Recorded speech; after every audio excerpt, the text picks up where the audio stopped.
안녕하세요, 전대리입니다. 제가 일하면서 전세 사기 당하는 사건을 너무 많이 봐서 안타까운 마음에 영상 제작하게 되었습니다. 실제로 제가 다니던 대학교 근처 원룸도 이런 사기를 당한 친구들이 있더라고요. 요즘 주거비가 너무 많이 올라서 부담되시리라 생각합니다. 전세도 그렇고 월세도 그렇고 저도 그렇거든요. 근데 월세 부담은 전세보다는 더 크더라고요. 1인 가구 기준 많이 벌면 많이 벌 수도 있겠지만 평균 한 200~300만 원 정도 버는데 거기서 월세로만 50에서 60 정도 나가고 생활비 30, 각종 전기비, 통신비 이런 거 다 하면은 그냥 숨만 쉬어도 100만 원씩 나가는 게 현실이더라고요. 4인 가구는 어떨까요? 4인 가구도 월세가 부담되는 거는 마찬가지입니다. 그래서 전세는 상당히 매력적인 대안으로 생각이 됩니다. 전세 대출도 많이 해주고 금리도 싸니까요. 거기다가 나갈 때 내 돈을 온전히 돌려준다? 매우 좋은 대안입니다. 하지만 이렇게 좋은 대안이라고 생각해서 들어갔던 전세가 전세 자금을 한 푼도 못 돌려받는다면, 심지어 대출받았던 돈이었다면 인생 꼬이기 십상입니다. 이런 일이 없을까요? 저는 굉장히 많이 봤습니다. 경매 회사에서 일하다 보니 이런 사건들을 되게 많이 봤는데, 심지어 지금도 똑같은 사기 사건이 진행 중인 게 있습니다. 한두 달에 한 건에서 두 건 정도는 무조건 보이는 것 같더라고요. 보통 이런 일 당하는 사람들이 사회 초년생들, 대학생들일 텐데 사회에 첫 발을 디디자마자 전세 사기로 5천에서 1억씩 날려먹는다고 생각해보세요. 진짜 피눈물 납니다. 사회생활 시작하자마자 마이너스 1억, 멘탈 많이 흔들릴 겁니다. 이런 일 안 당하실 수 있으실 것 같나요? 보통 이런 사건은 부동산 사장이랑 짜고 칩니다. 방 구하러 갔는데 부동산 사장님이 괜찮다 하니까 그런가 보다 하고 넘어가는 경우 많습니다. 왜? 모르니까. 부동산 사장님이 전문가인데 전문가가 그렇다고 하니까 그냥 믿는 거예요. 내가 알아야 됩니다. 그래야 안 당해요. 그런데 전세 사기꾼들 수법이 다 똑같아요.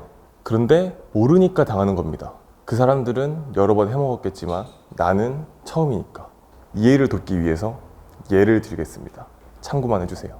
여기 건물이 있다고 칠게요. 사기꾼이 50억을 주고 샀습니다. 7층짜리 건물이고 방은 층별로 한 7, 8개씩 해서 50개라고 치겠습니다. 사기꾼은 이 건물을 담보로 30억 정도 돈을 빌립니다. 그 다음 세입자들을 받아요.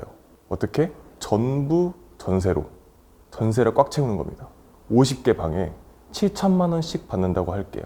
그럼 얼마죠? 35억. 전세금 35억 받았어요. 도합 65억입니다. 그러면은 건물 처음에 50억 주고 샀다고 했죠. 그러면 15억 남죠? 이거 은닉합니다. 15억 은닉하고 건물 경매 집어넣어요. 이러면 경매법상 돈을 먼저 빌리고 그 다음 세입자를 받았기 때문에 세입자들 전부 다 후순위 됩니다. 쉬운 말로 돈 못 받는다는 소리예요. 법적으로 보장이 안 됩니다. 물론 돈 받을 수도 있어요. 하지만 보통 이런 경우 돈이 부족해서 3분의 2 정도 사람들은 돈을 못 받습니다. 다른 사람에게 경매 낙찰이 되더라도 그 경매에 낙찰된 금액이 있기 때문에 돈 먼저 빌려준 사람부터 변제를 하고 그 다음에 들어온 순서대로 돈을 돌려주기 때문에 더 늦게 들어오신 분들은 돈을 못 돌려받습니다. 자세한 과정까지 전부 다 알려드리고는 싶은데 이런 것까지 전부 다 다루기에는 내용이 너무 길어지니까 오늘은 어떻게 하면 사기를 피해갈 수 있는지, 안 당할 수 있는지 거기에 대해서만 먼저 알려드리겠습니다. 사기꾼들 수법 다 똑같다고 했던 거 처음에 제가 말씀드렸죠. 그거 반대로만 하면 됩니다. 사기꾼은 건물을 사서 돈을 빌리고 전부 전세를 맞춰서 도망간다. 이게 모든 전세 사기 사건의 똑같은 수법이에요. 근데 돈을 못 돌려받는 사람은 내가 돈을 못 돌려받는 게 전혀 위법적이지 않습니다. 경매법상 내가 돈을 못 돌려받는 게 당연한 거예요. 그래서 잘 피해가야 됩니다. 사기꾼들은 집을 사서 돈을 빌리고 전부 전세를 맞춰서 튄다. 자, 첫 번째, 돈을 빌린 집은 위험하다. 전문 용어로 근저당이라고 합니다. 될 수 있으면 근저당이 없는 집으로 들어가세요. 보통 근저당이 있는 집은 월세 세팅을 맞추기 위해서 근저당을 빌리는 경우가 많은데, 그런데 근저당이 있는 집에 전세로 가득 채우기 시작한다? 좋지 않습니다. 전세로 꽉 채울 집은 처음부터 전세로만 거의 근저당 빌릴 수 있는 만큼 전세금을 거의 받을 수 있기 때문에 전세로만 꽉 채우는 경우가 많습니다. 내가 먼저 들어가고 나서 돈을 빌리는 건 괜찮아요. 내가 선순위 세입자가 되기 때문에 돈을 빌려준 사람보다 내가 돈을 먼저 받습니다. 만약에 경매를 당할 경우. 그런데 그게 아니라면 선순위로 근저당이 있는 거는 위험합니다. 방 구하실 때 보면은 융자금 없는 이라고 돼 있는 집들이 있을 거예요. 이런 집들이 근저당 없는 집입니다. 부동산 사장님한테 물어보셔도 되지만 융자금 없나요? 이렇게 물어보셔야 되는 거 당연한 거고, 꼭 전세금 넣기 직전에, 통장 이체하기 직전에 등기 한 번 더 떼보세요. 왜냐면은 이거를 악질적으로 노리고 전세 계약을 하고 그 직전에 융자를 빌린 사람도 종종 있더라고요. 이런 경우는 보통 아파트 같은 경우에 이런 사건이 발생하기도 하는데, 그러니까 먼저 돈을 이체하기 직전에 등기를 한 번 더 떼보시는 것을 추천드립니다. 둘째, 근저당 없는 집을 찾을 수 없다면 전부 전세 맞춘 집은 절대 안 됩니다. 사기치기 직전이에요. 융자를 받아놓은 다음에 전세로 꽉 채워놓고 이제 도망가려고 하는 겁니다. 절대 피하셔야 돼요.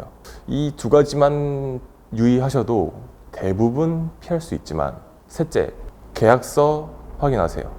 특약사항으로 전세입자가 전입신고를 하고 확정일자를 받기 전에 근저당을 받으면 이 계약은 무효로 한다 라는 항을 특약사항으로 집어넣으시면은 그 다음에 크게 문제가 될 일은 없으실 겁니다. 보통 정상적인 전세 계약의 경우, 아파트 같은 경우는 보통 이 문항이 다 들어가 있어요. 그리고 마지막, 넷째, 이건 참고만 해주시면 될 것 같아요. 소액 임차인 최우선 변제라는 제도가 있습니다. 후순위로 들어왔어도 소액 임차인은 먼저 돈을 받을 수 있게 해주는 제도예요. 이게 보장받는 금액이 지역마다 다르고 날짜마다 다릅니다. 날짜는 근저당 받은 날짜가 기준이에요. 제일 최신 개정 날짜인 2018년 9월 18일을 기준으로 이후에 근저당을 받았어도 서울은 1억 1천 이하의 전세입자들은 소액 임차인 최우선 변제 요건에 해당이 됩니다. 최우선 변제 금액은 3,700만 원입니다. 보증금 1억 1천 이하의 전세를 들어갔다면 후순위 세입자라도 3,700만 원까지는 변제를 받을 수 있다라는 얘기입니다. 3,700 이하의 전세, 3,700 이하의 반전세는 월세 보증금, 전세 보증금을 100% 보장받을 수 있다, 이 말이에요. 이상 전세 사기 피하는 방법이었고요. 제가 일하면서 이런 사례들을 너무 많이 봐서 안타까운 마음에 영상 제작하게 되었습니다. 근처에 사회초년생분들이나 대학생분들, 이제 곧 방을 구하게 되실 분들이 근처에 있다면 이 영상 공유해 주셔서 전세 사기 꼭 당하지 않고 좋은 집 잘 구하셔서 성장하셨으면 좋겠습니다. 모르는 게 죄는 아니지만 부동산은 몰라서 돈을 떼었다면 자기 잘못입니다. 당하면 내 탓이에요.